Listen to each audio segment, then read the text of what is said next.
मेष राशी.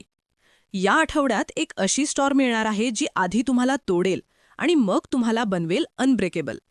6 एप्रिलला चंद्र अष्टम भावात वृश्चिक राशीत नीच अवस्थेत आहे. त्यामुळे अचानक जुन्या भावना वर येतील, मनात गोंधळ वाढेल आणि आतून हलवणारा इमोशनल प्रेशर जाणवेल. पण मेष ही ब्रेकडाऊन नाही, ही तुमच्या रिबर्थची सुरुवात आहे. 8 एप्रिलपासून चंद्र धनुराशीत जातो आणि अचानक तुम्हाला वाटेल की मी या सगळ्यातून बाहेर येऊ शकतो. होप परत येईल, डिरेक्शन मिळेल.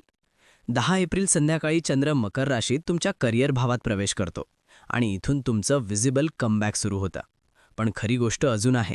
सूर्य, मंगळ, शनी आणि 11 एप्रिलला बुधसुद्धा मीन राशीत असल्यामुळे तुमची मेहनत आणि प्लॅनिंग सगळं बिहाइंड द सीन्स चालणार आहे.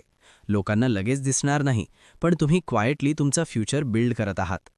आठवड्याच्या सुरुवातीला कन्फ्युजन असेल, काही गोष्टी लपलेल्या असतील, पण 8 एप्रिलनंतर सडन क्लॅरिटी येईल. सिनियरकडून गायडन्स मिळेल, लाँग टर्म प्लॅनिंग सुरू होईल आणि 10 एप्रिलनंतर रेकग्निशनची सुरुवात होईल.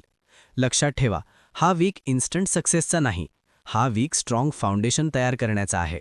6 एप्रिलला सडन खर्च किंवा शेअर्ड रिसोर्सेसबद्दल टेन्शन येऊ शकते, पण पॅनिक नको. 8 एप्रिलनंतर तुमचा माइंडसेट बदलतो. तुम्ही स्मार्ट फायनान्शियल डिसिजन्स घ्यायला लागता. सेव्हिंग आणि लाँग टर्म प्लॅनिंगवर फोकस वाढतो. रूल सोपा आहे. रिस्क घेतली तर नुकसान, प्लॅनिंग केली तर फायदा. हा वीक तुमचा मनाला टेस्ट करणार आहे. जुन्या आठवणी, अनरिझॉल्व्ड इमोशन्स आणि स्वतःशी डीप कॉन्व्हर्सेशन्स येतील. पण याच प्रक्रियेतून तुमचं रिअल अपग्रेड होतोय. तुम्ही अधिक स्ट्रॉंग, अधिक स्टेबल आणि अधिक फोकस्ड बनत आहात. 10 एप्रिलनंतर तुम्हाला अचानक जाणवेल की मी आधीसारखा राहिलो नाही. माझे विचार बदलले, रिॲक्शन बदलले, कॉन्फिडन्स वाढला. हा आहे तुमचा breakthrough moment. Lucky numbers आहेत 3, 9 आणि 22. इम्पॉर्टंट डिसिजन्स या नंबर्स जवळ ठेवा. हा वीक कठीण आहे, पण हा वीक तुमचं आयुष्य बदलू शकतो. जर आत्ताच काहीतरी वेगळं वाटत असेल तर समजा एनर्जी ऑलरेडी काम करत आहे. दिवसभरात अनुभव आला तर या भविष्याची आठवण ठेवा आणि सबस्क्राईब करा.